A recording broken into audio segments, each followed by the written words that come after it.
Voilà, 14h15, 00, on va être précis comme en radio pour cette seconde journée du Forum économique breton, le FEB. Un grand plaisir évidemment de vous retrouver pour cette séquence et pour cet événement plus largement qui réunit de belles parties prenantes, encore à l'instar de cette chorale, de ce panel que je vais vous présenter dans quelques instants. On va parler évidemment financement de l'innovation climatique et sociétale. Quelques sujets, on a commencé évidemment à les évoquer tout au long de ces deux journées qui sont pleinement consacrées. Aujourd'hui, chaque territoire et chaque territoire habité notamment fait immanquablement face à des problématiques sociétales et environnementales, vieillissement de la population, grande pauvreté, inégalité, fracture numérique, pollution des sols, de l'air, de l'eau, difficulté d'accès aux matières premières, gestion des déchets pour n'en citer que quelques-uns. Par ailleurs, une actualité météorologique, on ne va pas y revenir, scientifique et politique, qui ne cesse de rappeler à quel point le changement climatique est devenu un enjeu économique et social majeur. Et pour répondre à ces défis, eh bien, qui ne cesse de croître, les acteurs publics et privés et la société, de manière générale, civile dans son ensemble, sont appelés à changer, voire à transformer profondément leur façon de voir et surtout d'agir. Il en sera pleinement question, évidemment, de nos échanges. Mais apporter de nouvelles solutions à ces problématiques nécessite un prix, un coût, un investissement, et l'éco-innovation nécessite des soutiens, notamment financiers. On parle d'impact investing ou d'investissement à impact, pour faire plaisir à M. Toubon. Ces financements durables montrent une grande diversité de projets. Tous les secteurs sont désormais concernés, en particulier ceux de l'énergie, des transports, de la construction et de l'agriculture, qui émettent d'ailleurs le plus au passage de GES, mais également les activités liées à la gestion de l'eau, à la santé, aux services d'assurance notamment. Des innovations qui sont majoritairement technologiques, mais aussi organisationnelles, de process, institutionnelles et comportementales. Certains sont facilement incrémentales, d'autres plus radicales, nous allons le voir. Certaines connaissent des rythmes d'adoption rapides, d'autres plus lents. Avec nous, pour en parler aujourd'hui, et peut-être dans le désordre, allez, Ronan Lemoyle, bonjour, vous êtes directeur général et cofondateur d'Épopée Gestion, créé en 2020, basé à Guipava, près de Brest. Épopée Gestion est un accélérateur d'impact local, une société d'investissement au service des entrepreneurs, mais surtout et également du territoire.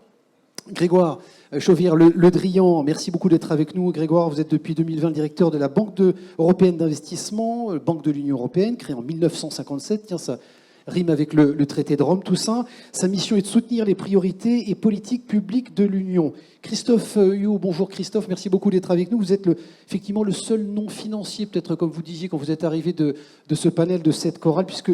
Pardon ? Personne n'est parfait. Bon, bah, écoutez, vous nous le direz. Depuis 2018, en tout cas, vous êtes directeur territorial de SNCF Réseau Bretagne et Pays de la Loire. SNCF Réseau. Au sein du groupe SNCF, l'un des premiers groupes mondiaux de mobilité et de logistique, il faut le rappeler quand même, sans cocorico, mais SNCF Réseau gère, maintient, développe et commercialise les services du réseau ferré national. Sébastien Louis, à mes côtés. Bonjour, mon cher Sébastien, merci beaucoup d'être avec nous. Vous êtes directeur du marché des entreprises et de la filière innovation pour la Banque Populaire Grand Ouest, banque coopérative, plus de 3000 collaborateurs, première banque des PME, 224 millions d'euros de financement pour la transition environnementale. Je parle des chiffres 2021, mais vous me corrigerez bien entendu ou vous nous actualiserez. Et enfin, Stéphane Bunouf. Bonjour Stéphane, merci beaucoup d'être avec nous. Vous êtes CEO et cofondateur d'Astérios. Astérios, cabinet de conseil créé en 2017, spécialisé dans le financement des entreprises innovantes. Ça se passe du côté de Bruges pour le siège. C'est dans le 35, près de Rennes. Grégoire, on va commencer avec vous parce que je trouve que la prise de hauteur européenne, elle est intéressante. Je parlais de 1957, ça, c'est pas votre année de naissance, c'est plutôt le traité de Rome et l'année de naissance de l'Europe. Quelle est la vocation aujourd'hui, je l'ai dit, de soutenir les politiques de l'Union européenne à destination des territoires, mais quelles sont vos priorités? Racontez-nous ce qui vous empêche de dormir la nuit ou ce qui vous fait lever le matin. Merci Clément et bonjour à tous. On a beaucoup parlé depuis hier d'impératifs de transition et d'urgence. Ce qu'on présentait encore il y a encore 1 an ou 2 ans comme un objectif avec un horizon 2050, voire 2030, la politique Fit for 55 qui a été rappelée par le gouverneur ce matin, paraissait un horizon plutôt lointain. Cet horizon se rapproche et ce qui s'est passé cet été nous le rappelle malheureusement. Et donc, il y a besoin accélérer cette transition avec l'ensemble des acteurs, les entreprises qui le font déjà, Geoffroy Roux de Bézieux l'a précisé hier, les collectivités territoriales. Et on a la chance aujourd'hui en région Bretagne d'avoir une région qui est avant-gardiste, ou en tout cas qui a une ambition très forte en termes de transition écologique. Mais au-delà de ces envies, au-delà de cette dynamique, il faut des moyens. Et ces moyens, les besoins en tout cas identifiés sont extrêmement importants. Les moyens ne peuvent pas être uniquement publics et ne peuvent pas non plus être uniquement privés. Et c'est le rôle et la mission première des institutions publiques. En France, on a la chance d'avoir le groupe Caisse des dépôts, avec notamment sa filiale, la BPI, auprès des entreprises. Mais au niveau européen, on a une institution relativement méconnue, pourtant créée en 1957 par le traité de Rome, et qui agit sur tous les territoires depuis maintenant plus de 60 ans, qui faisait et qui fait toujours de l'impact investing en bon français, sans le savoir, depuis plus de 60 ans, mais qui regarde en tout cas les décisions d'investissement, non pas simplement à l'aune de la rentabilité économique du projet, mais sur la base de l'impact environnemental et social que le financement de ce projet, que la réalisation de ce projet peut avoir sur un territoire. Alors les priorités, elles sont principalement les infrastructures, et on était principalement connus pendant des années sur cette thématique-là, sur les infrastructures de réseau, transport, électricité, traitement des eaux, gaz, même si maintenant c'est plus dans nos priorités, l'innovation, et on aura l'occasion d'y revenir ce matin, le financement des PME, que l'on fait principalement via des intermédiaires financiers, puisqu'on n'est pas une banque de réseau, donc on n'a pas la capacité de couvrir l'ensemble des besoins des PME, donc on fait confiance aux banques commerciales, et on couvre à peu près toutes les banques commerciales aujourd'hui en France, et aussi aux banques publiques, comme BPI que je citais tout à l'heure, mais aussi les fonds d'investissement, qui sont nos intermédiaires financiers pour couvrir l'ensemble des besoins des entreprises. Et enfin, la quatrième priorité, c'est l'environnement au sens large, le climat. Et c'est devenu notre priorité, je dirais, encore plus principale, la priorité principale depuis 2019, puisqu'on a décidé d'engager une transformation de notre institution pour en faire la Banque européenne du climat, c'est-à-dire dédier au moins la moitié de nos financements à des projets qui ont un impact positif dans la transition écologique. Ouais, c'est pas de la cosmétique, hein, c'est un véritable changement de paradigme. On n'est pas sur de la communication là. Hein, non, tout à fait.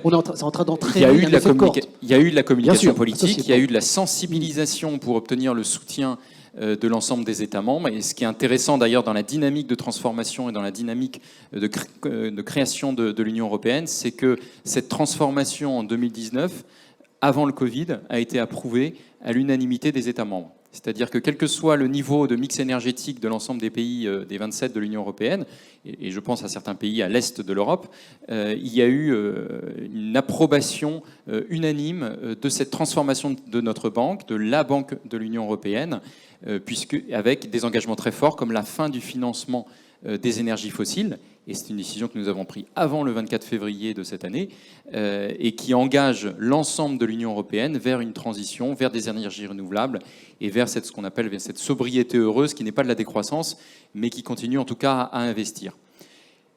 Alors Grégoire, pardon, excuse-moi, je vous prends en rebond. Est-ce que la situation actuelle, évidemment, et la tension, on sait bien que Poutine joue là-dessus, évidemment, en termes énergétiques par rapport aux pays européens, pourrait remettre en cause cet effet, je veux dire, d'emballement collectif? Alors, il y a quelques velléités, on le voit au niveau européen. Je me souviens encore, il y a quelques mois d'interaction avec les représentants de Pologne qui nous disaient « mais autorisez-nous à financer nos centrales à charbon ». Alors peut-être en améliorant l'efficacité énergétique, mais il est illusoire de penser que nous allons passer du charbon aux énergies renouvelables dans un temps très court. Et on revient sur cette contradiction entre le temps court et le temps long. Et notre ambition à nous, c'est de s'inscrire dans le temps long en prenant en compte les urgences de court terme. Urgence de court terme, d'ailleurs, nous avons financé l'Ukraine à plus de 2 milliards d'euros dès le mois de mars de cette année. Donc on est aussi un acteur de réponse à des problématiques de géopolitique et de problématiques de besoin d'investissement au sein de l'Union européenne, mais on a un devoir de s'inscrire dans le temps long et donc d'accompagner les pays, d'accompagner les acteurs économiques, donc les entreprises, dans leur transformation. Vous avez une vision évidemment européenne, on vient de le comprendre. Comment est-ce que vous faites de la couture plus fine sur les territoires? Comment est-ce que vous les approchez? Comment est-ce que vous appréhendez leur singularité, et notamment le territoire breton? Alors on essaye autant que faire se peut d'avoir des interactions, de rencontrer les élus, qui sont pour nous la première source d'information, en particulier sur les besoins publics. Notre interlocuteur privilégié par rapport à l'organisation administrative française, c'est naturellement la région, par rapport au montant d'investissement que la BEI peut mettre en place en direct sur des montants autour de 80-100 millions d'euros dans le secteur public. La région ou les grosses métropoles sont aujourd'hui nos interlocuteurs privilégiés. Et d'ailleurs, par rapport à leurs problématiques de transport, rénovation des lycées, le président de région a également une problématique de rénovation de sa flotte maritime. C'est le bon échelon pour avoir une interaction avec nous. Au niveau des entreprises, on a également des seuils d'intervention qui sont en dette corporate, en dette entreprise, au-dessus de 60-70 millions d'euros, et avec des outils un peu différents qu'on nous on qualifie de quasi-equity, mais qui restent de la dette, qui sont du venture loan. On va pouvoir descendre un petit peu ce seuil autour de 10-15 millions d'euros pour les entreprises en forte croissance. On essaye d'aller à la rencontre des acteurs économiques. C'est l'objet de notre présence aujourd'hui dans le cadre de ce forum. On répond à toutes les sollicitations, qu'elles se fassent on a la chance d'avoir un bureau en France qui est basé certes à Paris, on n'a pas encore d'antenne régionale, mais on répond à toutes les demandes, et ça peut se faire aussi par LinkedIn. On essaye d'être en tout cas le plus réactif pour expliquer pourquoi on peut financer ou pourquoi on ne peut pas.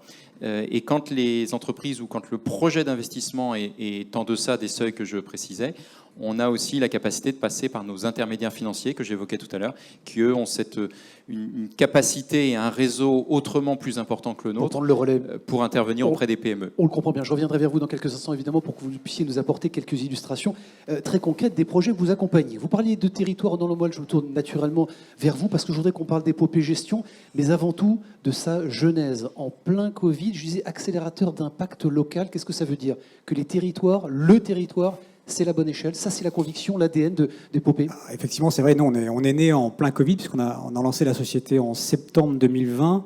Donc, on a commencé à travailler sur le projet un peu avant. Et en fait, on l'a fait en partant d'un diagnostic avec Charles, qui est mon associé, qui est un entrepreneur, on va dire, qui a une petite fibre financière, et moi, un financier qui espère avoir une petite fibre entrepreneuriale. On l'a fait simplement au regard de nos parcours. En fait, Charles, comme moi, on a passé, comme beaucoup d'entre vous, j'imagine, on a passé beaucoup de temps dans nos fonctions précédentes, moi notamment quand je dirigeais le groupe Arkea, à graviter entre région et Paris. Et on avait fait un constat qui paraît une banalité affligeante aujourd'hui, mais qui, il y a quelques années, n'était pas tant que ça. C'est qu'en fait, notre beau pays France, il a beaucoup de richesses, mais c'est un pays qui est hyper concentré. Mais hyper concentré dans les grandes métropoles. Et ça veut dire qu'il y a une hyperconcentration des populations, des agents économiques, de la pollution. Récemment, on avait observé qu'il y avait des maladies qu'on trouvait davantage encore dans les grandes villes que dans les plus petits villages. Et donc, partant de ce diagnostic, je veux dire, tout simple et bête, on s'est dit qu'on voulait participer à un moment de déconcentration, pour ne pas parler de décentralisation, qu'on laissera bien volonté aux politiques, déconcentration du pays à notre modeste niveau, en faisant quoi? En étant un acteur qui va être capable d'accompagner en capital et en accompagnement opérationnel des belles entreprises de notre territoire. Pourquoi? Parce qu'on pense que la meilleure réponse, finalement, aux enjeux écologiques et sociétaux, c'est d'arriver à un pays qui se déconcentre davantage. Pourquoi? Pour illustrer le propos, je vais vous donner une petite histoire. Quand j'ai commencé ma carrière, il y a de ça pas mal d'années maintenant, parce que c'était en 1995, j'ai quitté Paris à l'époque pour m'installer dans le nord du Finistère et travailler dans ce qui s'appelait le CMB, dans une petite commune dont j'avais inventé ce slogan à l'époque, puisque mes camarades de promotion me diraient on passera te voir, et je leur avais dit Plouvien, on n'y passe pas, on y vient, parce que je me suis installé à Plouvien. Mais blague à part, cette petite commune du Nord Finistère, que certains d'entre vous ici en tout cas connaissent certainement, avait une particularité intéressante, c'est que son maire, Christian Calvez, avait décidé, pour notamment garder une belle entreprise que tout le monde connaît ici forcément, qui s'appelle la CIL, dirigée par Gilles Falin, avait décidé à la fois de vendre des terrains moins chers à des jeunes ménages, dont on faisait partie, mon épouse et moi, de rouvrir la supérette, de rouvrir des banques, Crédit Agricole, le CMB en l'occurrence, la boulangerie, etc., etc. Pourquoi je dis ça? Il dit ça parce qu'il a fait à son échelle ce que nous, on souhaite faire de manière un peu plus macro, même si on reste encore petit chez Épopée Gestion, c'est faire en sorte qu'en aidant les entreprises, PME, TI, entreprises de l'innovation, en finançant les actifs immobiliers, des infrastructures demain, y compris dans la transition écologique, on permet à les écosystèmes locaux d'exister. Parce que si on fait ça, on permet les boîtes de grandir, d'embaucher des salariés. Ces salariés travaillent dans des communes et des villes qui font vivre des boulangers, des supérettes autour d'elles. Et globalement, c'est la meilleure écologie. Plus les gens travaillent près là où ils vivent, moins on se déplace, plus on fait de circuits courts sans tomber dans les phalanstères de forestiers, et plus finalement on répond aux enjeux sociétaux, écologiques et économiques auxquels on fait face. Donc nous, on pense, chez Épopée Gestion, c'est notre ADN initial, que la meilleure réponse à nos grands enjeux, c'est de déconcentrer effectivement le pays. On le fait, je le disais, sur plusieurs thèses. Une thèse digitale. On gère aujourd'hui 2 véhicules de 70 millions d'euros qui investissent dans des belles entreprises de l'innovation en région. Il y a plein de très beaux porteurs de projets d'innovation en région, sur des valorisations moins challengées d'ailleurs que dans les grandes villes souvent, parce qu'ils sont plus sous les radars. Mais par contre, il manque souvent et de capital et d'accompagnement. On essaye d'apporter ça, avec des belles boîtes comme Chopopop, Écoterie et quelques autres. Il y a des belles PME, ETI dans cette belle région, et c'est pas ici que j'ai besoin de le dire 2 fois. Simplement, souvent, et moi je dis haut et fort qu'à ceux qui pensent, quand on est arrivé, on nous l'a dit, ça fait un acteur de plus. Non. Parce que si on veut créer des belles ETI demain, là où on dit que quand on met 60 millions d'euros de capital dans une start-up, c'est pas assez, mais que dire alors quand on met 5 ou 6 millions seulement, j'ai envie de dire, dans une PME? Donc on gère également un véhicule qui s'appelle Épopée Transition 1, qui a investi dans les belles PME ETI du territoire et qui leur apporte de l'accompagnement opérationnel, qui fait un véhicule qui fait une centaine de millions d'euros aujourd'hui. On pense aussi que c'est important de financer l'immobilier, de bureaux, d'activités, de logistique. Et donc on a lancé un fonds qui s'appelle Épopée Rendement 1, qui finance, y compris en sell and leaseback, dit autrement, des entrepreneurs qui revendent leurs bureaux pour délester leur bilan, réinvestir ce capital dans le développement. On fait beaucoup d'opérations de cette nature-là. On a un véhicule qui fait 260 millions d'euros. Et on est en train aujourd'hui de lancer un véhicule qui s'appellera Infrastructure et Climat, qui lui va travailler sur la décarbonation de l'arc atlantique, qui va notamment, j'ai aperçu Emmanuel Valisère là, qui est dans la salle, qui est le directeur d'investissement en charge de ce fonds, qui vient de Meridiam, qui est une très belle maison connue pour ces sujets, qui va investir dans les stockages d'énergie, dans les bornes de recharge électrique, dans le fret vélique également, des grands enjeux auxquels on doit faire face. Tout ça, il y a une cohérence d'ensemble qui vise effectivement à permettre la déconcentration à notre échelle. On pèse aujourd'hui que 450 millions d'euros, mais on n'est pas les seuls et on pense que tout le monde va vers là. Peser à notre échelle sur la déconcentration territoriale. Et pour aller jusqu'au bout et finir, on a voulu boucler la boucle et on a créé un fonds de dotation dont l'idée est finalement, en revenant à ma petite ville de Plouvien, de financer non-profit les commerces de proximité. Parce que si on est cohérent jusqu'au bout, si on veut aller jusqu'au bout de notre thèse, il faut aussi que ces villes et ces villages existent de manière macroéconomique pour que notre thèse ait du sens. Donc on lance à la rentrée, un fonds de dotation qui va venir, de manière non-profit, venir apporter 10 000, 15 000, 20 000 euros à des boulangers, à des supérettes, à de petits commerces de manière générale qui vont s'installer dans les régions, financés par une partie de nos frais de gestion et financés par une partie des investisseurs qui nous ont fait confiance, au rang desquels il y en a quelques-uns d'ailleurs dans la salle et pas mal d'autres qui aujourd'hui gravitent autour des frais de gestion. Donc voilà un peu ce qu'on essaie de faire. En tout cas, nous on est convaincus d'une chose, c'est que bien sûr qu'il y a des choses à faire de manière plus globale encore et plus complexe dans les impacts écologiques et sociétaux. Mais finalement, si demain les territoires retrouvent toute la place qu'ils doivent avoir, je ne dirais pas qu'on a répondu à 80% des enjeux, mais on a répondu à beaucoup d'enjeux auxquels on fait face aujourd'hui. Faire grandir les entreprises plus près de là où nous vivons. On a bien compris évidemment que c'était la vocation et l'ADN d'Épopée. Astérios, je voudrais qu'on ait un mot aussi évidemment de présentation, mon cher Stéphane. Vous avez fait le choix d'appuyer sur le financement participatif. Pourquoi ce choix? Pourquoi cette conviction? D'abord, le métier d'Astérios, c'est effectivement d'aller mobiliser tous les acteurs du financement possible. Donc initialement, on allait chercher, nous, des financements publics pour les entreprises innovantes. Donc l'État joue son rôle à plein là-dessus en France et on est plutôt vernis, quand on innove en France aujourd'hui, d'avoir effectivement le soutien de financement public dont on dispose. Mais on s'est rendu compte que c'était intéressant qu'on épouse un mouvement qu'on observe depuis quelques années, c'est que on ne sait pas trop si l'État français était performant là-dessus parce qu'il y avait aussi peut-être un manque d'investissement privé ou si l'État français était performant parce que c'est sa tradition et que du coup l'État privé avait laissé un peu les choses se faire. En tout cas, on observe une tendance générale. Alors on entend parler partout de levée record, mais nous on aime bien regarder aussi ce qui est un peu micro et ce qui est un peu plus territorial effectivement également.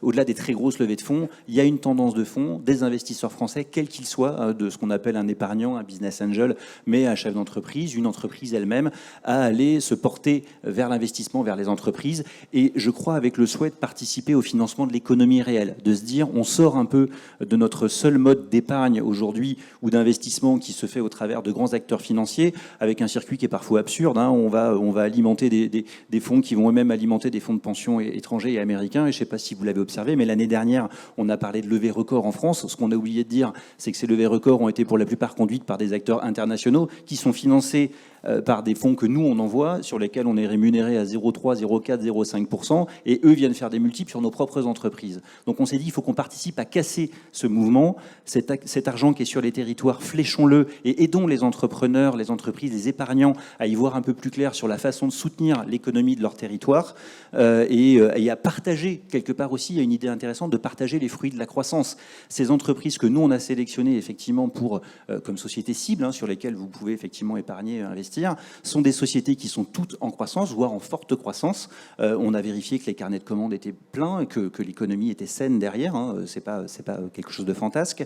Mais du coup, elles vont permettre de rémunérer l'épargne des particuliers, de rémunérer la trésorerie d'entreprise bien mieux que les circuits dits traditionnels. Alors évidemment, là aussi, on le fait à une toute petite échelle pour l'instant. On n'est qu'un complément, voilà. Mais je pense que au-delà du complément, il y a un message, il y a un signal adressé à tous ces acteurs du financement qui est possible. Et donc, le choix du financement participatif, ça a été de construire une plateforme qui s'appelle Options, qu'on trouve à l'URL myoptions.co. Et sur cette plateforme, en plus, il y a quelque chose d'intéressant, c'est qu'on s'est rendu compte très vite qu'il fallait proposer un choix, d'où le nom Options, aussi bien aux entreprises de se dire, soit j'ouvre mon capital et donc les gens vont pouvoir venir investir et participer à l'aventure de façon plus active, soit je vais émettre de la dette, ce qui est moins dilutif, ce qui ne pose pas les mêmes questions en termes de gouvernance, par exemple. Donc forcément, là, c'est intéressant également. Et puis, du côté des investisseurs et des financeurs, leur proposer aussi le choix de se dire, je vais jouer avec des lignes temporelles. Dans certains cas, je peux investir mon argent, bénéficier d'une fiscalité évidemment avantageuse et voir comment je gère tout ça. Et puis d'un autre côté, avec mes trésoreries d'entreprise ou avec mon épargne, je vais pouvoir prêter de l'argent à des durées parfois très courtes. On parle de 18 mois, 24 mois, 30 mois, mais à des taux de rendement qui sont intéressants et qui permettent de partager, là encore, les fruits de la croissance de ces entreprises. Bon, on a bien compris que vous étiez un peu le David contre Goliath aujourd'hui, un acteur encore le petit caillou là dans la chaussure. Vous allez évidemment bousculer, et c'est tout ce qu'on souhaite, le fonctionnement en tout cas du financement de l'innovation. Pourquoi les entreprises bretonnes, il faut peut-être le dire ici aussi aux investisseurs potentiellement intéressés, auraient intérêt à prêter à des entreprises bretonnes via Asterios? Je reviens juste sur ce que vous venez de dire, on n'est surtout pas contre. Dans nos activités, on a une activité de financement public, on va aussi chercher les banquiers pour participer au financement de ces projets, et très souvent, quand vous faites une opération de financement participatif chez nous, c'est que le plan de financement de cette entreprise, il a été déjà, il y a eu une contribution de l'État à hauteur de 20, 25, 30, 35%, la même chose de grands investisseurs privés ou des banques, et on vient en complément systématiquement. D'accord ? Donc on n'est pas trop contre, on est en complément. Mais on vient sur des lignes qui sont un peu moins traditionnelles. Quand il faut financer le développement commercial, c'est pas de l'innovation, c'est pas du bâtiment, c'est pas du matériel, donc il faut aller chercher autre chose. On fait des choses un petit peu différentes sur le rapport fonds propres dette qu'on permet de faire sur de la partie obligataire. Bref, on offre une nouvelle solution aux entreprises. Alors pourquoi les entreprises auraient intérêt à aller placer effectivement l'argent là-dessus ? Au-delà du patriotisme et de l'appartenance, rendre au territoire ce dont on a profité. Mais alors ça, effectivement, c'est une idée qui revient souvent. On veut rendre au territoire ce qui nous a donné très bien. Donc ça, c'est une chose. Participer à son dynamisme. On n'est pas sur de la philanthropie. On est sur dire, on va contribuer directement avec notre trésorerie aujourd'hui à dynamiser effectivement le territoire, dynamiser l'emploi, dynamiser le bassin dans lequel on vit. Donc ça, c'est intéressant. Deuxièmement, on vient faire de la veille. Nous, on propose des entreprises innovantes qui sont sur des sujets qui intéressent en général les entreprises. Ça peut toucher effectivement l'innovation, alors dans tous les domaines, je dirais numériques bien évidemment, mais parfois sur les acteurs de la santé dans le domaine de la santé, sur des acteurs du luxe dans le domaine du luxe, et ainsi de suite. Donc on va décliner comme ça tous les métiers, et les acteurs qui viennent se disent parfois, tiens, c'est intéressant parce que j'ai aussi un baromètre de l'innovation sur mon secteur d'activité. La campagne de crowdfunding, elle est publique, donc j'ai des données qui sont accessibles, qui sont intéressantes peut-être pour moi, avec des innovations à intégrer pour moi. Et puis, il y a aussi une problématique RH. Les directions financières, depuis des années, font des choses parfois qu'elles considèrent comme absurdes. Effectivement, elles font des placements où elles laissent de l'argent sur des comptes qui ne rapportent pas. Et là, elles viennent de se rendre compte qu'il y avait une inflation qui s'annonçait à 6, 6,5, et on a même parlé ce matin de pourquoi pas plus que ça. Bon, si vous laissez une trésorerie à 1, 2, X millions d'euros sur un compte non rémunéré ou un compte à 0,3, 0,5%, je ne vous fais pas de dessin. Je crois que Vodaf a très bien compris la problématique financière que ça pose. Donc l'idée, c'est aussi de trouver des rendements alternatifs. C'est pour ça qu'on sera toujours un complément. Les gens ne viendront jamais positionner 100% de la trésorerie sur ces sujets. Mais on est une ligne à ouvrir différente sur laquelle vous venez chercher 8, 9%. Une fois plus, ce n'est pas de la philanthropie. Et vous venez dire, tiens, je viens dynamiser un peu ma trésorerie. Et au passage, j'exerce une action utile pour les territoires. Ma direction financière est ravie de pouvoir aussi s'emparer de ces sujets parce que ça lui fait un sujet nouveau. Et on a même les directions RH et les directions de communication qui se servent de ces sujets qui sont souvent micro aussi pour les entreprises, mais dont ils vont s'emparer en termes de RH et de communication auprès des territoires pour dire, regardez, on participe nous aussi au financement de ces territoires. C'est pas seulement du patriotisme, c'est qu'on est impliqué sur ce qu'on fait. Il y a des liens économiques qui se tissent et très souvent, il y a aussi des liens business qui se font entre ces entreprises et les sociétés cibles. Organiser un circuit vertueux évidemment de la finance au service d'acteurs locaux, des levées de fonds directement injectés, on l'a bien compris, dans des projets français et de territoire. Vous nous donnerez quelques exemples, évidemment, illustrations tout à fait concrètes de ce que vous portez. Sébastien Louis, je me tourne vers vous, directeur des marchés entreprises et de la filière innovation pour la Banque Populaire Grand Ouest. Prise de fonction récente, je me permets de le dire. Ancien directeur de centre d'affaires de PME, vous connaissez bien leur fonctionnement. 24 ans de banque d'entreprise et depuis 13 ans chez la Banque Populaire. Expérience en salle de marché d'ailleurs de votre côté. Je vais vous poser une question très directe et peut-être un peu dérangeante, pardon, mais en quoi vous êtes légitime pour nous parler de financement, d'innovation climatique et sociétale, particulièrement aujourd'hui ? Parce que je représente la BPGO. C'est aussi simple que ça. C'est une bonne réponse. Merci beaucoup Sébastien. Donc on passe à d'autres intervenants. Non, mais c'est pas ma prise de fonction. En fait, Non, moi, c'est important, oui. D'abord, bonjour à tous. Moi je suis très fier de représenter la BPGO. Il faut rappeler que la BPGO, c'est une banque qui est labellisée depuis 2012. C'est une banque qui a inscrit dans son ADN et dans sa stratégie, dans ses ambitions, le financement de l'innovation, de la RSE. Donc c'est une banque qui est très très impliquée. Et puis à titre personnel, comme collaborateur de la BPGO, moi je suis fier de représenter un établissement qui a cet état d'esprit, cette politique, qui invite et qui engage l'ensemble de ses collaborateurs à réfléchir autrement. En tant que responsable du marché entreprise, c'est aussi ma responsabilité d'être focus auprès des dirigeants du Grand Ouest sur la manière dont, effectivement, ils peuvent envisager la transition demain, les enjeux. C'est un métier qui est passionnant. Encore une fois, au niveau BPGO, la RSE, que ce soit pour BPGO, pour le Crédit Maritime, Banque Populaire Crédit Maritime, c'est dans notre ADN, c'est dans notre stratégie, c'est dans nos ambitions. Et ça nous oblige, ça nous invite à réfléchir demain la manière dont on va accompagner les PME. Et là, il y a des enjeux qui sont gigantesques. Et ça rend le métier d'autant plus passionnant. Communauté Respire, il faut en dire un mot parce que ça évidemment ça engage. C'est une illustration notamment portée par l'ensemble des collaborateurs, en tout cas une partie de ces collaborateurs. Plus de 130 collaborateurs engagés au sein de BPGO sur des réflexions communes, sur des travaux communs, sur tout ce qui va concerner la RSE, notre responsabilité sur l'émission carbone, sur tout ce qui va nous permettre demain d'avoir une offre augmentée pour les PME, sur les financements, sur notre politique commerciale. Ça va très très loin, ça va également sur notre politique d'achat, les liens que l'on tisse avec les entreprises, les réseaux en local, Produire en Bretagne, les dirigeants responsables de l'Ouest.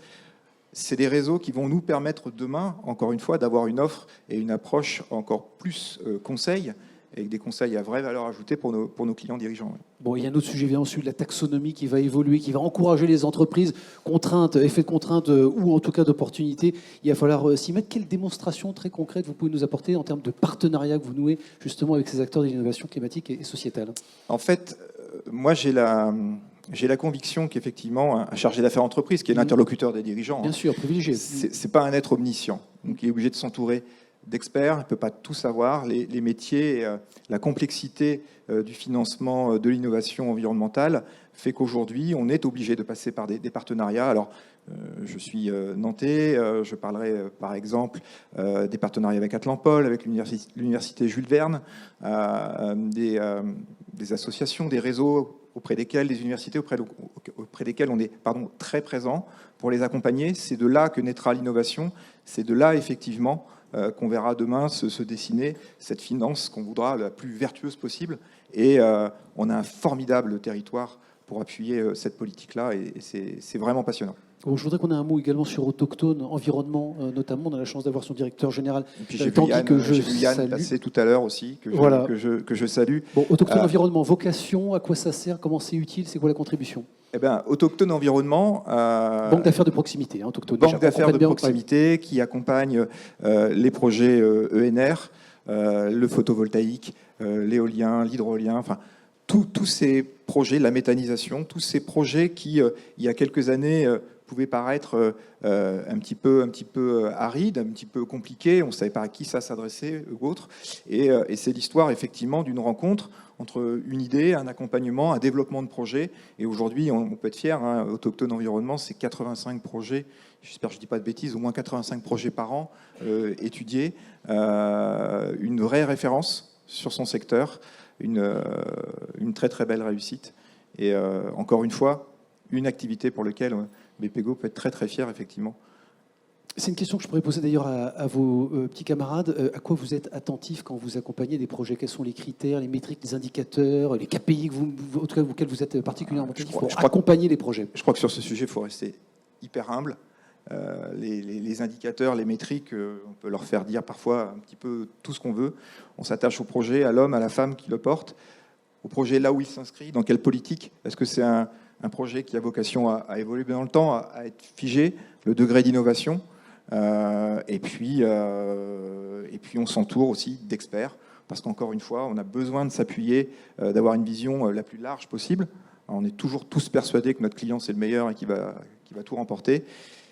Mais encore une fois, il faut rester parfois assez prudent et très humble sur les sujets qui nous sont proposés. Ronan, attentif à quoi? Gestion du risque, c'est aussi votre métier. Et peut-être que Grégoire et Stéphane pourront réagir aussi également. Une fois que j'ai évacué les sujets classiques d'analyse financière, parce que ça fait partie du job de tout le monde, nous ce qu'on pense être notre différence, et ce qui est un peu ce que les uns les autres veulent illustrer ici, c'est cette proximité territoriale. Donc là, on essaie de beaucoup jouer. Si je prends par exemple l'investissement dans l'innovation, c'est la connaissance de cette équipe en tant que telle, l'avoir suivi depuis quelques temps déjà. L'avoir suivi, ça veut dire qu'on a des gens qui sont dans tous les endroits où ces gens se retrouvent, les cantines numériques, les divers salons à droite à gauche, et donc en fait être capable d'être au cœur quelque part de ce qui fait que l'entreprise, on sait qu'elle va marcher. Si c'est une PME, une ETI, simplement, on passe beaucoup de temps à rencontrer les gens en amont, avant même qu'on ait quelque chose à faire avec elles. On les voit, les sociétés d'entreprise, on n'a rien à leur vendre, on veut les connaître, on les suit, et en fait, on fait, encore une fois, au-delà de l'analyse financière qu'on fait forcément sur le métier, on attache une grande importance à l'entrepreneur en tant que tel, bien sûr, à son projet. Nous, on souhaite des projets qui soient des projets qui visent à valoriser le territoire. Alors, on n'est pas en train de dire qu'il faut mettre des sacs de riz aux frontières de la Bretagne, hein, c'est pas ça du tout. On est en train de dire qu'il faut des projets qui, de manière directe ou indirecte, viennent effectivement faire grandir le territoire. Ça veut dire qu'un projet d'un entrepreneur qui est basé dans le Morbihan, par exemple, et qui vise à se développer dans l'Aveyron, pourquoi pas? Il faut qu'on comprenne qu'il y a un retour au territoire possible. Donc ça, c'est un des points d'attention assez forts pour nous. Et puis après, je dirais que sur tout ce qui est infrastructure et notamment climat, là, on est sur des sujets très différents. On est sur quelque part la volonté d'essayer de valoriser ce qui fait la grande richesse de cette région qu'est le Grand Ouest, notamment la mer, pas que, mais notamment la mer. C'est pourquoi on a choisi le Fret Vélic. C'est aussi un territoire qui mérite d'être mieux maillé si on fait référence à l'énergie, je pense là aux bornes de recharge électrique. Et puis il y a un sujet qui nous dépasse un peu plus tous, c'est le sujet de l'énergie, de son stockage dans les années qui viennent. Donc en fait, on est attentif, là, dans le cas d'espèce, plutôt aux grands enjeux de la société auxquels on fait face tous aujourd'hui, qui s'accélèrent. Mais sinon, je crois que si on devait dénoter ou noter quelque part quelque chose qui, pour nous, est hyper important, c'est d'être en proximité tout le temps. Je pense que par rapport à mon métier d'avant, où j'étais à Groupe Arca, qui est une maison très proche de ses clients également, je passe encore plus de temps en proximité avec les gens avec qui on pourrait travailler. Je dis bien pourrait, parce qu'on ne fait pas forcément des choses à court terme, pour que le jour où on appuie sur le bouton, entre guillemets, au-delà de toutes les due diligence qu'on va faire, on est dans notre radar, finalement, une connaissance intime de l'individu. Je parlais de Gilles Fallin tout à l'heure. Gilles Fallin, c'est pas un ami, mais c'est une très bonne connaissance. Gilles, je le connais depuis 25 ans. J'ai pas besoin d'un tableur Excel pour savoir si c'est un bon entrepreneur ou pas. J'en ai vu un ou deux autres dans la salle, et j'ai pas besoin de faire un Excel pour savoir si les gens bien ou pas. On va le faire, l'Excel, c'est important. Mais je sais ce qu'ils valent. Et ça c'est ce qui, à mon avis, fait la force d'un investissement. C'est ce que notre métier doit retrouver ici. Notre métier doit retrouver la force de la conviction. Je pense que ce qui est important quand on investit, c'est de faire face, d'investir dans des choses qui vont être rentables. On doit des comptes au bilan de la banque quand on est banquier, ou à ces investisseurs quand on a des investisseurs qui ont investi. Mais à la fin, il faut aussi une conviction. Et la conviction, on l'a que si on connaît les gens ou les infrastructures dans lesquelles on investit. Donc voilà un peu les ingrédients importants pour nous. Et Grégoire, à quoi vous êtes attentif aussi? On a parlé des écosystèmes, de la proximité, de notion de proximité aussi avec Autochtone, avec Sébastien. À quoi vous êtes attentif aujourd'hui? Je disais tout à l'heure, l'élément de rentabilité n'est qu'un élément dans notre appréciation du dossier et certainement pas l'élément principal.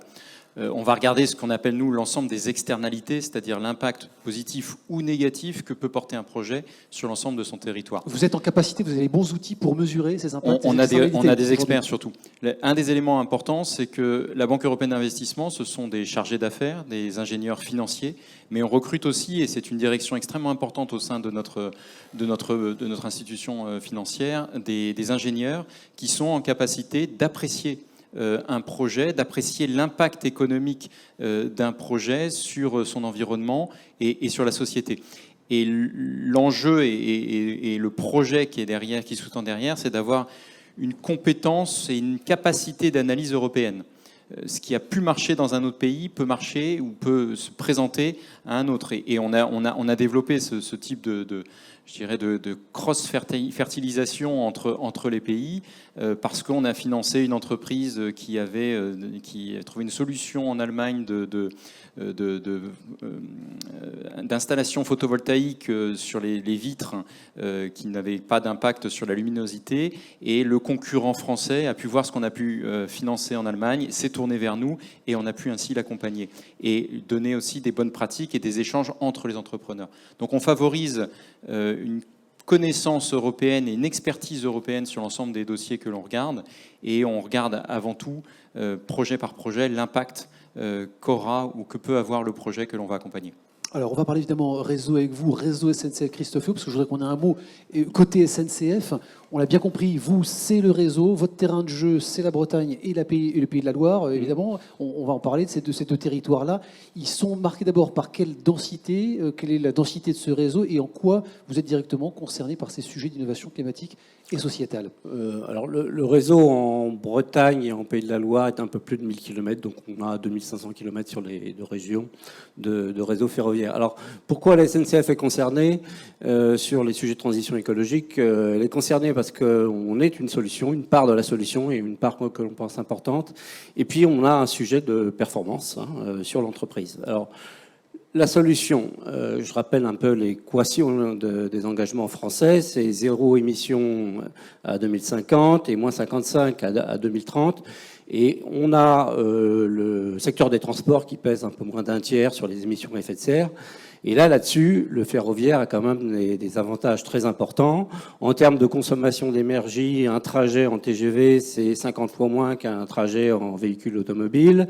Un train de marchandises, c'est grosso modo, là aussi, un facteur 50 en camion. Et donc, l'entreprise, le groupe SNCF, c'est le projet porté par Jean-Pierre Farandou, souhaite doubler la part du ferroviaire. On est aujourd'hui à peu près 10% de la mobilité qui est faite par le train. Et on souhaite la porter à 20% à un horizon d'une quinzaine d'années. Donc il y a des propositions qui ont été faites au gouvernement. Il y a un plan qui est d'une centaine de milliards d'investissements, permettre d'absorber ce trafic supplémentaire. Alors, 100 milliards, c'est énorme, mais ce n'est pas un chiffre délirant. 100 milliards sur 20 ans. Pour mémoire, les Allemands ont arrêté un plan d'investissement de 86 milliards sur les 10 prochaines années. Voilà, donc l'innovation est également pour nous un levier pour y parvenir. On a le sujet des trains à hydrogène qui vont commencer à se développer ici et là dans les régions dans les prochaines années, et puis un certain nombre d'autres outils de modernisation qui sont également efficaces, parce que les outils modernes sont également en général les plus efficaces d'un point de vue environnemental. Sur le sujet, alors ça c'est l'aspect solution, et puis il y a le sujet performance, parce qu'on est également confronté à ces sujets directement. Nos 30 000 km de voies sur le réseau national sont exposés au changement climatique, et très concrètement, on a eu un certain nombre d'installations qui ont été fragilisées en Bretagne et qui ont lâché en Bretagne au mois d'août à cause de la canicule. On a des sujets également liés à la végétation, où le réchauffement climatique nous pose des problèmes particuliers, donc on a un intérêt de performance. Et puis j'élargis au sujet RSE, puisque ça va au-delà de l'aspect écologique. La SNCF a un devoir naturellement de promouvoir un modèle d'entreprise plus mixte, qui soit inclusif, mais il y a également un intérêt. On est dans une compétition avec les autres pour le recrutement des talents, et nos jeunes générations, elles souhaitent donner du sens à leur engagement professionnel, elles sont vigilantes vis-à-vis de l'éthique des entreprises, et c'est vraiment important qu'on soit au rendez-vous de ces sujets. Alors pour la stratégie, vous l'avez un peu développée. On a parlé du fret, et des transports des voyageurs. Vous l'avez décliné sur ces deux volets-là, fret et transport des voyageurs pour 2050 ou avant en tout cas. Alors, on veut jouer sur les deux leviers, tout à fait. Quand même sur la stratégie, et puisqu'on est dans une table ronde financière, on est un acteur également de la finance durable. C'est-à-dire qu'on a été relativement précurseur là-dessus. La SNCF, pour se financer, va sur le marché obligataire et émet des green bonds, c'est-à-dire des obligations qui sont adossées à des projets environnementalement vertueux et qui sont soumis à certaines conditions. Donc effectivement, sur le fret et voyageurs, alors sur le fret, on a réouvert un certain nombre de lignes cette année, d'itinéraires, notamment entre Rungis et Perpignan. On a le sujet des autoroutes ferroviaires qu'on essaye de promouvoir. Sur le voyageur, le grand sujet, un des grands sujets, c'est la question des RER métropolitains. On a aujourd'hui des métropoles en France qui se développent avec plusieurs milliers d'habitants dans chacune tous les ans. Les réseaux routiers sont saturés, les bus, les municipalités arrivent un peu au bout de ce qui est possible. Et par contre, on a un réseau ferroviaire qui est certes très sollicité en heure de pointe, mais beaucoup moins le reste de la journée. Et donc, on souhaite développer avec les entreprises ferroviaires des services qui permettent d'obtenir des fonctionnements avec des services qui sont cadencés à haute fréquence toute la journée. Et puis après, on a le sujet de la pointe, effectivement, où là, les marges de manœuvre ne sont pas immenses dans les principales métropoles françaises. Et là, on cherche à développer à moderniser nos installations. Donc on a notamment un projet, je ne vais pas rentrer dans le détail, mais de comment centraliser du réseau. C'est une espèce de grande tour de contrôle pour gérer de manière plus concentrée les postes d'aiguillage. Et on souhaite développer ça parce que ça sera un outil de performance pour la SNCF. Bon, ça veut dire que vous serez au rendez-vous et notamment pour sortir, éventuellement, je parle là, revient pour le fret, sortir les camions de nos routes. Vous serez capable et techniquement au rendez-vous pour proposer des solutions concrètes là? Alors, on a cette volonté. Tout ceci exige de l'argent. On a un sujet sur le financement en France du transport de fret, qui est régi un peu par des règles du grand marché, alors que c'est en fait un service public. Donc, on a bien sûr ce sujet-là à faire.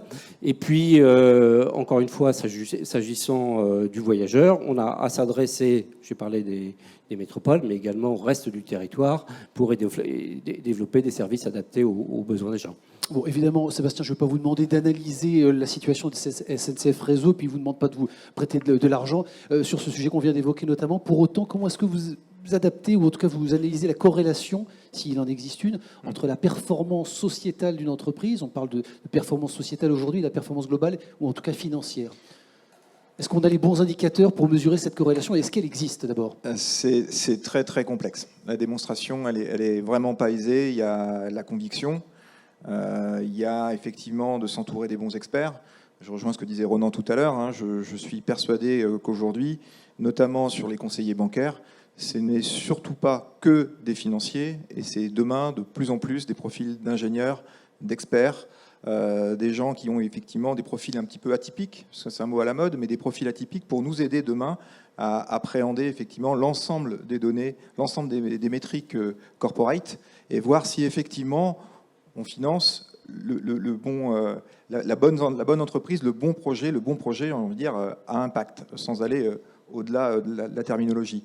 Demain, de toute façon, la réglementation va nous imposer, quoi qu'il arrive, qu'effectivement on intègre des critères extra-financiers, on y va, et qu'effectivement dans notre analyse de risque, on ait tous ces indicateurs qui soient intégrés dans notre réflexion. Donc ça va bien au-delà du business plan, ça va bien au-delà d'un projet qui sur le papier est super séduisant, ça va vraiment une étude de fond, et donc ça va obliger les entreprises à être encore plus rigoureuses sur la présentation de leur projet, leur présentation de l'impact. De toute façon, le coût de l'investissement, le coût du crédit, voilà, c'est quelque chose qui demain va forcément être intégré encore une fois dans nos critères.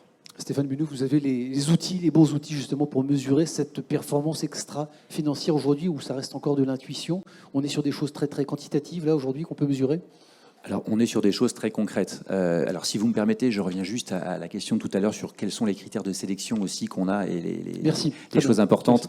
Juste une minute là-dessus, parce que on intègre, nous également, une réflexion sur l'impact, sur l'innovation au sens large, mais on désire demain, la trajectoire qu'on prend, c'est que cette innovation, elle soit le plus utile possible. Je mets beaucoup de guillemets autour du mot utile, puisque forcément, c'est entre objectif et subjectif. Mais tout de même, on va faire attention à cet impact sur nos territoires, sur l'économie. Et notre souhait, c'est de donner aux citoyens et aux entrepreneurs la possibilité de choisir quelles sont les innovations les plus vertueuses, les plus profitables pour tous demain. Et un autre critère qui est important, par contre, au-delà des critères financiers, ça va être le critère du carnet de commandes. Moi, j'entends beaucoup parler d'analyse financière. J'aime bien qu'on reconnecte tout ça à l'économie réelle. Donc, à un carnet de commandes, tout simplement, à quelque chose de très basique. On va aller contrôler, on va aller regarder, on va aller appeler les clients ou ceux qui ont signé des choses pour voir si vraiment on a rencontré un marché, s'il se passe quelque chose et si là où on met les pieds en termes d'investissement, c'est vraiment une réalité de quelque chose qui rencontre ses consommateurs et qui participe à changer ses comportements.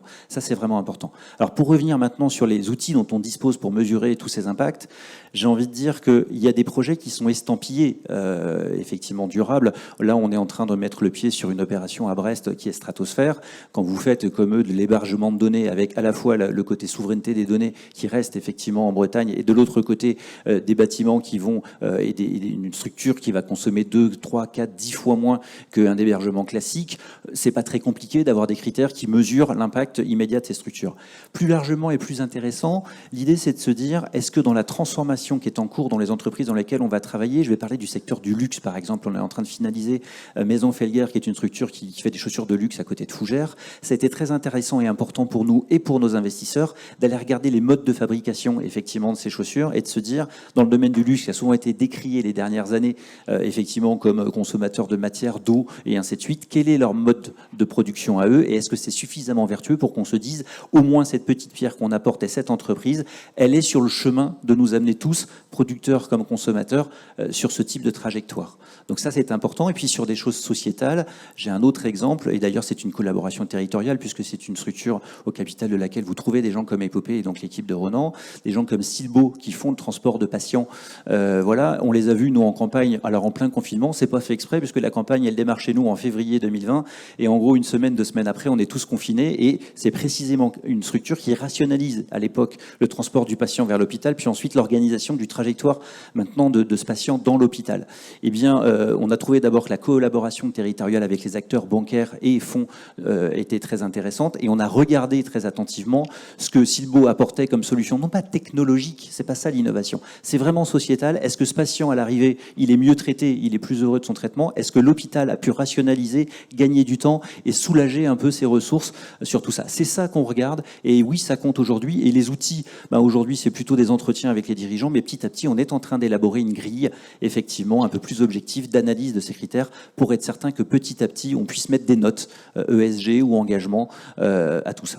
Bon, ce qui est intéressant plus avec Silbo, c'est qu'ils sont passés du transport au parcours, au suivi du parcours du patient hospitalier. Et notamment, effectivement, vous évoquiez Épopée avec Ronan et Vivalto, il faut le mentionner. Tout à fait. Ronan, vous souhaitiez réagir notamment au propos. Bon, juste pour réagir par rapport à ce sujet, effectivement, de comment est-ce qu'on fait pour orienter les choses, finalement. Donc, nous, on pense déjà, nativement, la thèse territoriale est une thèse pour toutes les raisons qu'on évoquait tout à l'heure qui va dans le bon sens. Mais pour autant, on ne veut pas être des censeurs, plutôt des gens qui amènent une démarche de progrès. Non, la démarche qu'on a prise, c'est que sur tous nos fonds d'investissement, dans l'innovation et dans le capital investissement, chacune de nos participations a des critères qui ont été définis en amont sur une grille de 20 critères au global, puisque chacun comprendra que selon qu'on investisse dans le transport, si on investit dans l'industrie ou dans la distribution, on n'a pas les mêmes critères pour mesurer son impact.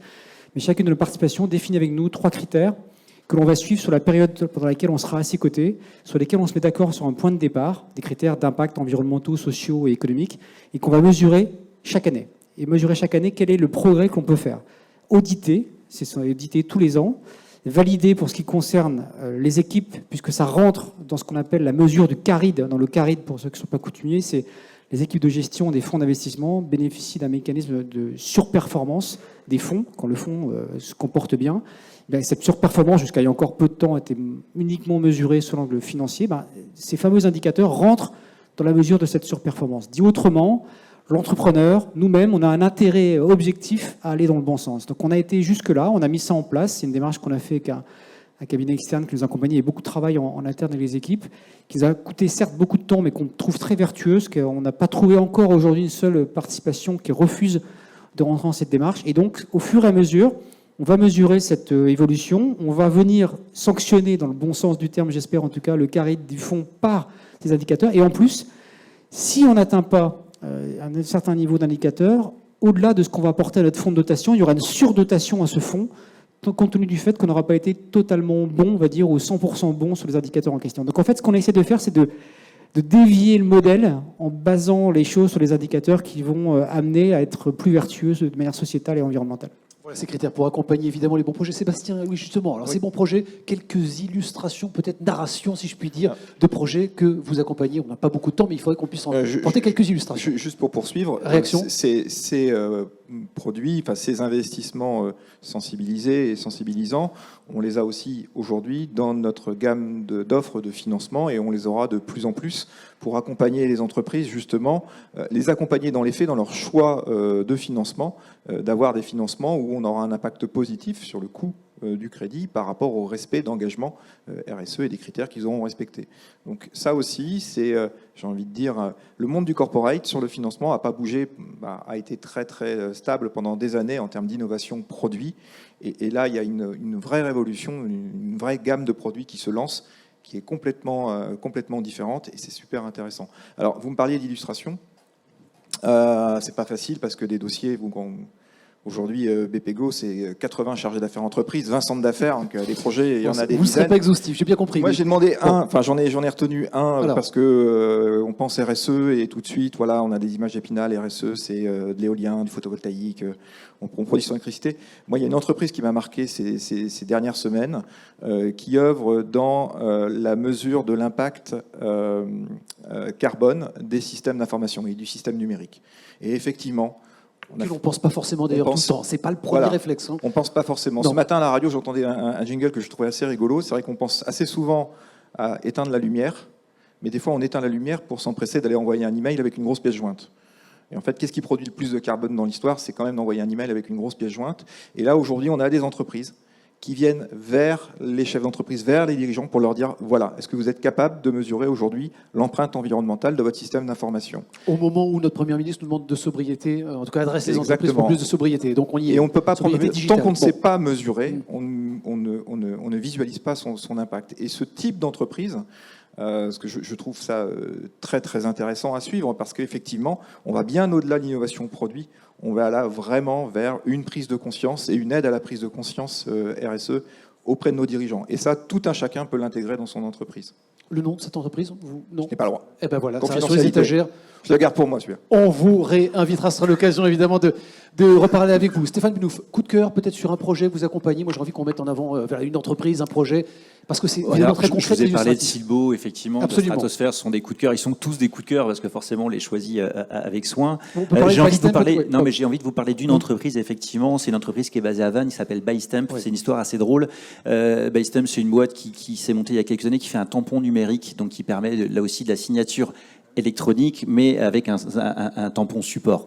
Ils sont basés à Vannes, ils décollent gentiment, et puis tout d'un coup, des gens de chez Ledger qui ont empoché, vous le savez, un très beau chèque l'année dernière, puisque c'est une des quelques licornes françaises, s'emparent du projet et viennent nous voir en nous demandant de faire une levée de fonds. Et d'abord, on apprécie beaucoup le projet parce qu'il y a une vraie ambition, et sur le territoire, une ambition qui est tout de suite internationale et qui est très intéressante. Sociétalement parlant et environnementalement parlant, c'est très intéressant aussi. L'équipe est dimensionnée. Et ce qui est intéressant aussi, c'est que la démarche qu'on leur a permis d'avoir, c'est de dire, écoutez, vous veniez nous voir pour ouvrir votre capital à hauteur de 3 millions d'euros, on va vous éviter de le faire, on va mettre en place une obligation, les entreprises du territoire vont pouvoir vous prêter de l'argent à un taux de 8% annuel de rendement. Alors, on regarde le carnet de commandes, parce que quand on met des montants comme ça, c'est quand même important, donc les carnets de commandes est ultra blindé pour au moins 3 ans. Et c'est très intéressant parce que eux, ils se disent, grâce à vous, on garde la gouvernance de l'entreprise en Bretagne. On n'a pas cédé effectivement une part trop importante de la boîte tout de suite, donc ça c'était fondamental pour eux. Et si on l'avait su du temps de Ledger, eh bien on aurait fait les choses très différemment chez Ledger. Et quand nous, en plus, en tant que dirigeants patrimonialement parlant, on aurait vendu nos parts, on aurait eu le vrai prix de nos efforts et pas les miettes qui nous restaient au moment où on l'a fait. Donc je trouve que c'est intéressant parce que ça met une autre réflexion sur les entreprises. On sort des cases un peu sur les financements qu'on leur propose. Les dirigeants patrimonialement, pour eux, c'est une autre réalité d'avoir aussi ce type de financement à disposition. Et en termes de gouvernance pour les territoires, ça permet de garder les centres de décision et les équipes sur place. Et ça s'appelle Bystamp du côté de Vannes. Merci beaucoup Stéphane. Christophe, une innovation que vous avez envie de mettre en avant, il y en a plusieurs. Allez, deux, très rapidement. On vous écoute. Très rapidement, donc je vous ai parlé des RER métropolitains, Rennes est concerné, développement, etc. Je ne répète pas. 2 innovations, donc une qui est en cours de réalisation, 2 trains sur une même voie, donc c'est une modification qu'on est actuellement en train de faire dans la gare de Rennes qui va permettre, comme son nom l'indique, d'utiliser chaque quai pour mettre 2 trains. Donc on va gagner avec cet investissement à peu près 30% de capacité sur la gare, avec un projet qui a le mérite également de pas être trop coûteux. Et ça sera en service dans un an, à peu près au mois de septembre. Deuxième innovation... RER métropolitain. On parlait des RER métropolitains juste avant. Très bien. Mais la deuxième innovation, ça s'inscrit exactement dans la même démarche, dans les commandes centralisées du réseau, donc ces grandes tours de contrôle régionales que l'on souhaite développer. La première brique du Grand Ouest, elle existe déjà, elle est à Rennes, dans un centre qui aura vocation à contrôler les aiguillages, non seulement sur la région Bretagne, mais également en Pays de la Loire, et puis une partie de Centre-Val de Loire. Donc ça sera un instrument qui nous amènera de la capacité, de la performance, et qui permettra de remplacer les dizaines de postes d'aiguillage qu'on a aujourd'hui sur le réseau. Merci Christophe. Grégoire, même exercice, une ou deux histoires que vous avez envie de Quelques mettre en exemples avant, dont on parce a que, parlé. allez, un ou deux, merci. Pour vous dire ce que la Banque européenne d'investissement, pour essayer de territorialiser un Bien tout petit sûr. peu ce que j'ai pu raconter, la CIL a été accompagnée par la Banque européenne d'investissement. Les lignes de TGV, avec l'ouverture depuis le 1er juillet 2017 de la LGV qui met Paris à 1h24 de Rennes, financé par la BEI. Le matériel roulant, pour ceux qui ont pris le TER entre Rennes et ici, financé par la BEI. On est à Saint-Malo, Roulier, sur son programme de R&D sur la bioéconomie, financé par la BEI. Le port de Brest, financé par la BEI. Le déploiement de la fibre sur l'ensemble du territoire breton, qui permet d'avoir une attractivité de l'ensemble des territoires, en particulier sur les zones blanches, donc Mégalis, financé par la BEI. Bref, un spectre extrêmement large qui peut aller de projets à 700, 800 millions d'euros de financement. On l'a fait avec Orange sur le déploiement de la fibre sur l'ensemble du territoire, à des entreprises plus petites. Je la cite, Carbios, par exemple, sur l'économie circulaire, qui utilise des procédés enzymatiques pour le recyclage des plastiques. Donc on essaye d'être sur l'ensemble de la chaîne de valeur, sur l'enchaîne industrielle, par exemple, je cite également les gigafactories pour les batteries électriques, à la fois la production, mais aussi le recyclage, pour garantir une autonomie et une indépendance industrielle en Europe. Voilà pour ces illustrations évidemment tout à fait concrètes et territoriales portées par la Banque européenne d'investissement. Allez, dernier mot pour Ronan Lemoyle, évidemment, deux bébés que vous avez envie de mettre en avant. Parce que La chance que vous avez, c'est que je ne suis pas comme Grégoire, je ne peux pas encore en citer 20, mais ça viendra un jour. non. En fait, deux choses. Un beau projet, c'est une boîte qui s'appelle Entech, qui est basée à Quimper, qui fait du stockage d'énergie renouvelable, boîte sur laquelle on va s'appuyer beaucoup dans le cadre du fonds Infrastructure et Climat qu'on va lancer, qui est une entreprise dans laquelle on investit il y a 1 an, pilotée par 2 jeunes ingénieurs brillantissimes et qui est, j'ai envie de dire, malheureusement presque très dans l'air du temps avec ce qu'on voit évoluer sur le cours de l'énergie. Et la deuxième société que je voudrais citer, c'est Zéphyr et Boré, qui est là aussi pilotée par des jeunes dirigeants qui sont remarquables, basés dans le Morbihan d'ailleurs, et qui fait du fret vélique, qu'on accompagne depuis le tout début et qui a gagné, j'ai envie de dire, l'appel d'offres pour le transport de la fusée Ariane Kourou et qui vient de gagner un appel d'offres sur les chargeurs assez important. Et qui là aussi est un projet qui fait beaucoup de sens. Voilà, deux idées. J'en aurai bien plus dans quelques années, mais là, ça en fait 2 très belles pour nous en tout cas. Financer l'innovation climatique et sociétale, notamment avec ces messieurs qui s'engagent au quotidien et avec leurs équipes. On peut les applaudir tous les 5. Évidemment, chacun dans leur dimension, dans leur secteur d'activité et sur ce territoire. Merci beaucoup, messieurs, pour votre expression. Merci beaucoup pour votre attention. Le programme se poursuit évidemment pour cette seconde journée du FEB, Forum économique breton, fe-breton.bzh. À bientôt.